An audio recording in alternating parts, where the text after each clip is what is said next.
The Federal Reserve will do more than just release the FOMC policy statement on interest rates this afternoon.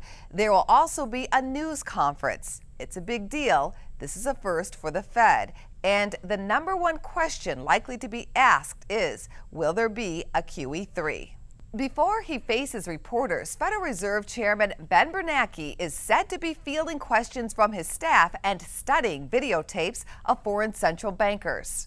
It's something the European Central Bank does regularly, so it's breaking new ground in the United States. The goal of the news conference is to make Fed policy more transparent to traders and the markets. Mesirow Financial's Deputy Chief Economist Adolfo Lorente says the Fed's quantitative easing, better known as QE1 and QE2, triggered fear, causing traders and investors to load up on bonds and gold. I think the press conference will be the very right moment to go out at the market and say, don't be scared, we are in control. But one money manager believes there is reason to be afraid.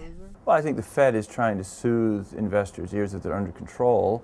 But the point of the matter is the Fed, in my mind, has played virtually all of their cards. Meantime, in the trading pits, traders doubt anything earth-shattering will be revealed in the news conference. I really don't think us traders are really expecting anything to be disclosed. It's more of a show, and Ben Bernanke continuing to sell that QE2 is all we need. We are on the road to recovery.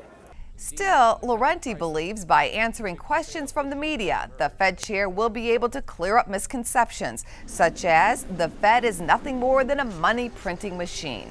That was the misunderstanding that filtered into the market, that a larger balance sheet at the Fed meant that more money was just being printed. Instead, Lorente says the Fed rescued financial markets with QE1 by buying mortgage-backed securities to add liquidity. QE2 was about rescuing the economy from a double-dip recession by buying long-term treasuries to keep interest rates low.